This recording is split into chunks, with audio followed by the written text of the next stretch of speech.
This is a brief introduction to the new beta version of SalesNexus Mobile. To access SalesNexus Mobile, you go to your logon screen, just like you normally would on your desktop computer, and enter your logon credentials.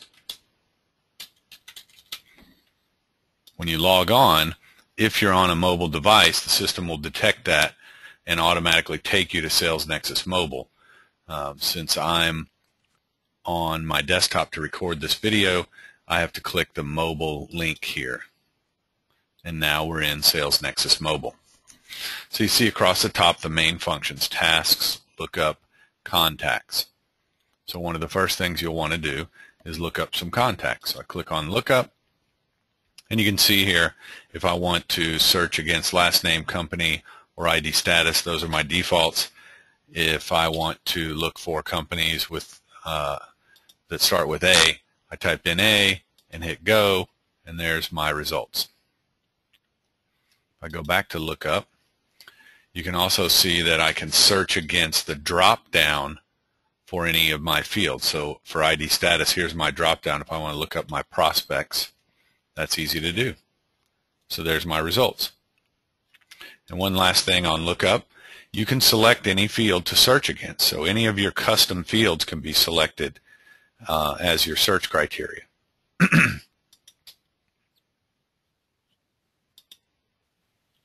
So in my contact list or search results, you can see here that I can click on the phone number, and if I'm on a smartphone, that'll automatically dial the phone. I can click on the email address, and it will launch your mail application. So for instance, on an iPhone, that would launch the iPhone mail app. Same thing with an iPad or the associated email program that you have on any other mobile device. If I click view to see an individual contact record, same thing's true here. I can click the phone button or the email address to make a call or send an email. Same thing would be true if I had a mobile phone number for this contact. And when viewing an individual contact, you can see I have some other navigation up here at the top: previous contact, next contact. So in that overall list that I looked up, I can thumb through it by hitting next contact like that. You can also see down here at the bottom, I can click notes to see all notes for that prospect. I can click back to contact. I can click activities to see any open activities. There are none for this particular contact. I can also click the map button, and it'll launch your map application on your device and give you a map based on the address, city, and state fields in your SalesNexus database.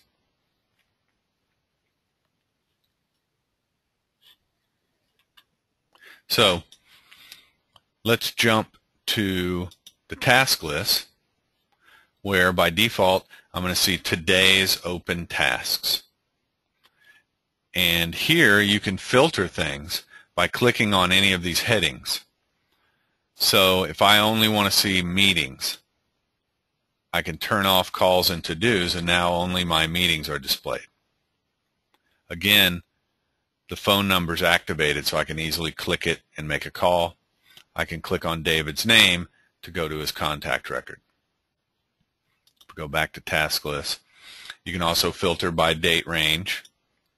So if I want to see my task for tomorrow, I click that here, and now I can see what my schedule looks like tomorrow.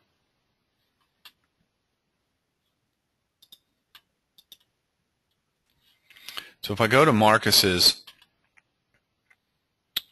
record, I may call Marcus, or I may have a meeting with him, and up here under actions I can click that and now add a note.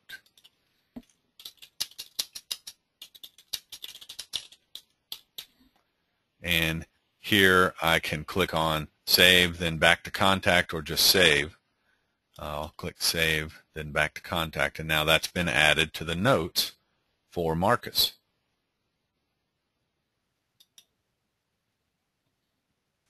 I can also schedule a follow-up activity. So you can see here I could log a call, or I can schedule to do a meeting or a call.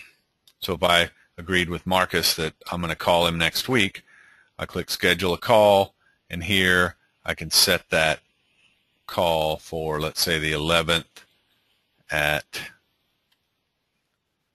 10 a.m. I can set the priority. This regarding drop-down will be your customized drop-down from SalesNexus. I can put in details.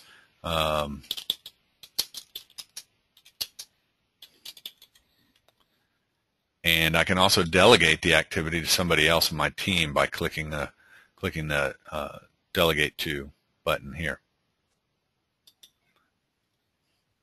And I click Save and back to Contact. And now that'll be on my task list and associated with Marcus's record.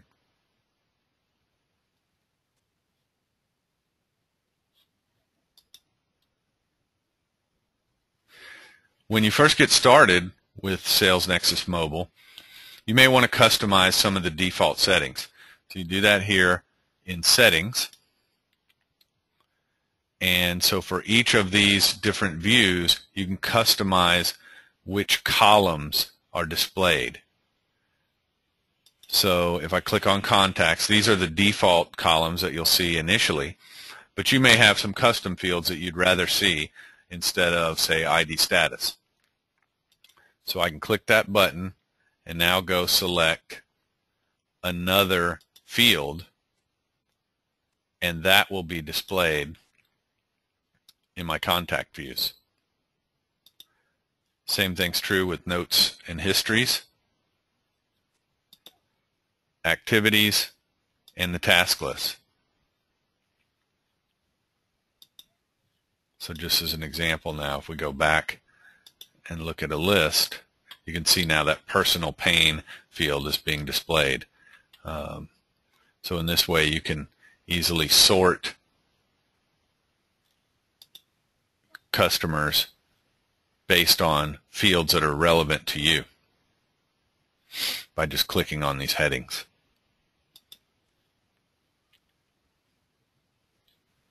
Now, remember, this is our initial beta version, so we encourage you to try the system out, put it to use in your real world, and let us know about any ideas that you have that would make SalesNexus Mobile better. We're actively working on it.